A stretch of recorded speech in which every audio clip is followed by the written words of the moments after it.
Welcome to the deep dive. We're here to cut through the noise and get straight to the insights you can actually use. Especially if you're an early intervention provider, you've probably wrestled with this. How do you really figure out service dosage? Not just ticking a box, but in a way that genuinely helps families. So today, we're diving deep into that exact question.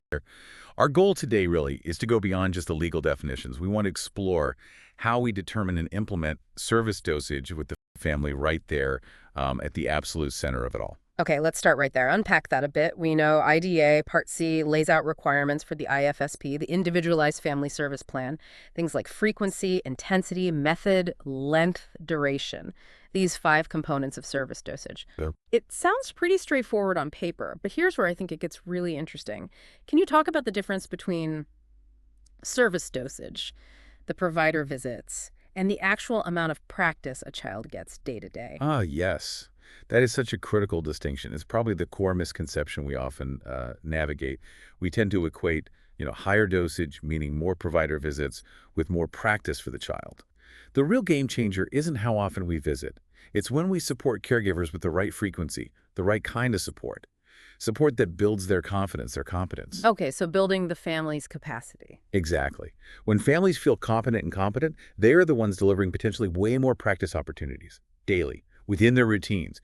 That's where the real impact on dosage, or rather practice, happens. Wow, okay. That really shifts the whole paradigm, doesn't it? So if the family is truly the engine for progress here, how do we as providers make sure we're involving them meaningfully in deciding that dosage? It can't just be us telling them, right? No, absolutely not. And the law backs this up. The IFSP team must include the parent. That's not optional. And their voice isn't just, a formality to check off. Meaningful engagement means the conversation really centers on their capacity, their life, their routines, and, of course, the outcomes identified for their child. Can you give an example, maybe? Sure. I mean, think about a family juggling multiple jobs, other kids, appointments, just daily life stuff. If we come in with a sort of standard number of visits, say twice a week, that might actually overwhelm them. It could reduce, not increase, the child's real practice time because the family feels stressed or incapable. So it's got to be about co-creating a plan. Co-creating. I like that. Yeah, a dosage plan that genuinely fits their unique family system. It's tailoring, not a blanket approach. You're building a partnership, fundamentally. That makes perfect sense. And partnerships need flexibility. Life happens. So is service dosage something you just set once a year at the IFSP meeting and that's it? Or does it need to breathe a little? Oh, it absolutely needs to breathe. That's Yeah. vital to grasp. Dosage is incredibly dynamic because child and family situations are always changing, right? A child might suddenly master a skill faster than expected, or a family's routine gets turned upside down. Health issues might crop up.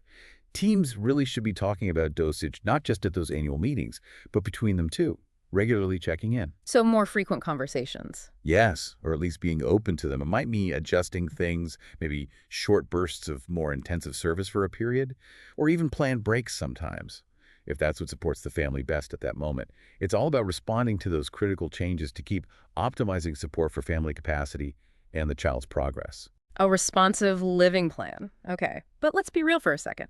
Providers, we face pressures, right? Caseloads, program logistics.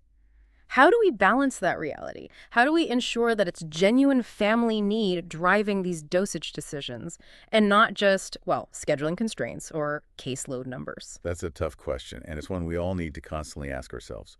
The priority has to be serving each child and family at a dosage that truly supports their outcomes.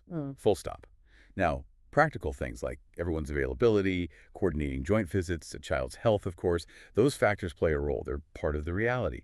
But we need to be really vigilant. We have to guard against letting caseload management or sort of systemic pressures accidentally dictate the dosage. It requires self-awareness, I think, being aware of potential biases, our own included, and always advocating, really pushing for service levels that are appropriate and genuinely empowering for each specific family. Right. It's about keeping that family need front and center, despite the other pressures. So wrapping this up then, service dosage and early intervention, it's clearly so much more than just filling out the frequency and intensity boxes on a form. It's this dynamic, deeply individualized, and truly collaborative process. And it sounds like putting the family's capacity and those real-world practice opportunities for the child right at the heart of it is key. That's the core message, yes. And maybe, as you reflect on this deep dive, here's a thought to carry with you. How can your team, specifically, move beyond just delivering services? How can you focus every single dosage conversation, every interaction, on genuinely empowering families, building their competence, their confidence, Yes. so that lasting capacity is built within their home long after any provider visit ends? Yeah. How do we make that the focus? Thank you for joining our EI and WI Deep Dive.